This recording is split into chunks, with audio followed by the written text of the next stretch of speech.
Welcome to heaven kitchen. આજે આપણે બનાવવાનું છે દૂધીના મુઠિયા। એની માટે આપણને જોશે ઘઉંનો જાડો લોટ, ચણાનો લોટ, કોથમરી, અજમો, સાકર દળેલી, દૂધી ખમણેલી, સોડા, મીઠું, રાંધેલો ભાત, પીસેલું લસણ, મોણ માટે તેલ અને છાશ, બાકી રોસ્ટિંગ મસાલા।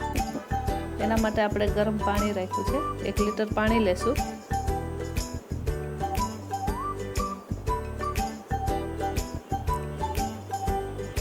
તેલવાળી પ્લેટ કરી અને મુઠિયા માટે મૂકી દેવાની છે। તેલ લગાવીને ગ્રીસ કરી લો। કુકરમાં રાખી દો પ્લેટ ગરમ કરવા માટે। હવે આપણે લોટ લેશું। તમારે જોઈતા પ્રમાણમાં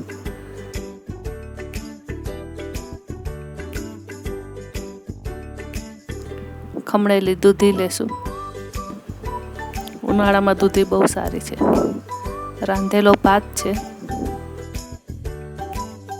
એને પણ આપણે એમાં નાખી દઈશું। અજમો નાખશું, એનો ટેસ્ટ સારો આવે છે। ચણાનો લોટ છે, બેસન, દળેલી સાકર છે ગળાશ માટે,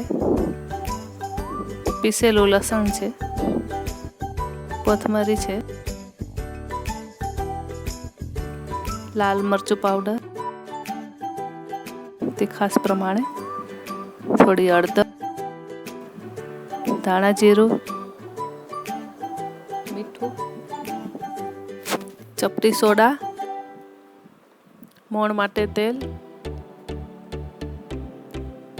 તેલ થોડું વધારે જ લેવાનું એટલે પોચા થશે મુઠિયા।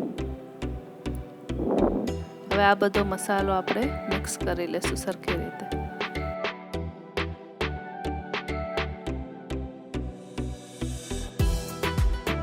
છાશથી લોટ બાંધવાનો એટલે ખટ્ટા મીઠા મુઠિયા થશે સરસ। દહીં પણ નાખી શકો છાશની જગ્યાએ।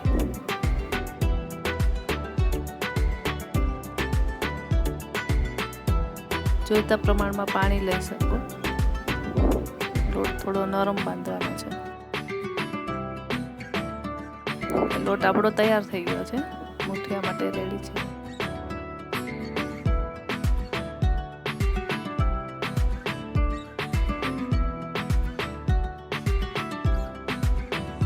થોડું તેલ લગાવીને ટીપીને રાખી દેશું।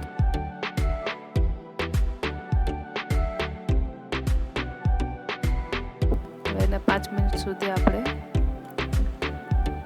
ઢાંકી રાખશું। હવે આપણો લોટ તૈયાર થઈ ગયો છે મુઠિયા મૂકવા માટે। તેલવાળો હાથ કરી અને મુઠિયા મૂકવાના, જેથી કરીને લોટ ચીપકે નહીં।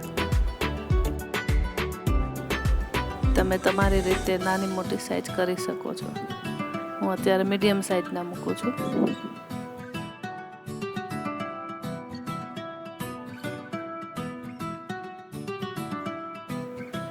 હવે આપણે મુઠિયા બધા મૂકી દઈશું। પાણી ગરમ થઈ ગયું છે એટલે સરસ બફાઈ જશે। પછી આપણે જોઈ લેશું। હવે આપણે મુઠિયા ચડી ગયા છે, 20-25 મિનિટમાં ચડી જાય છે। સરસ બફાઈ ગયા છે, સુગંધ મસ્ત આવી રહી છે। તમે જોઈ શકો છો કે મુઠિયા બફાઈને રેડી છે। હવે તમે ચેક કરી જોઈ શકો છો આવી રીતના કે મુઠિયા ચીપકતા નથી, એકદમ રેડી છે। અને હવે આપણે કટ કરીને તૈયાર કર્યા છે વઘાર માટે। આપણે આગળની પ્રોસેસ કરશું। 2 ચમચા તેલ મૂકશું વઘાર કરવા માટે। તેલ ગરમ થાય એટલે આપણે ચપટી રાઈ તતળી જાય એટલે થોડું જીરું, ચમચી જીરું, અને જીરું ગરમ થાય એમાં લીમડાના પાન અને તલ તલ ખૂબ જરૂરી છે મુઠિયામાં, બહુ સરસ લાગે. તલ ઉડે છે એટલે આપણે થોડું ઢાંકી રાખશું અને ચપટી હિંગ નાખશું. હવે એમાં મુઠિયા આપણે એડ કરી દઈશું અને મુઠિયા વઘારવાના. આવી રીતના બધા મુઠિયામાં નાખી દઈશું. ઉપરથી આપણે તળેલી સાકર નાખશું ગળાશ માટે.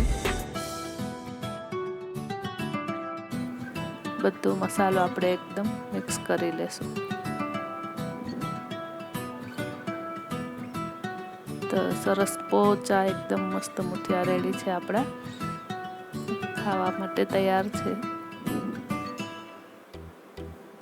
તમે જોઈ શકો છો એકદમ ક્રિસ્પી થઈ ગયા. 5 મિનિટ ઢાંકી રાખશું. હવે આપણે મુઠિયા સર્વ કરીશું. એકદમ પોચા સરસ મસ્ત ક્રિસ્પી પણ છે થોડા. તમે નાસ્તામાં પણ ખાઈ શકો અને જમવામાં પણ રાતના ઉનાળામાં મુઠિયા બહુ સરસ લાગે છે અને ચા સાથે તમે આને ખાઈ શકો. સો આઈ હોપ તમને વિડીયો ગમ્યો હશે. તો please subscribe to heaven kitchen.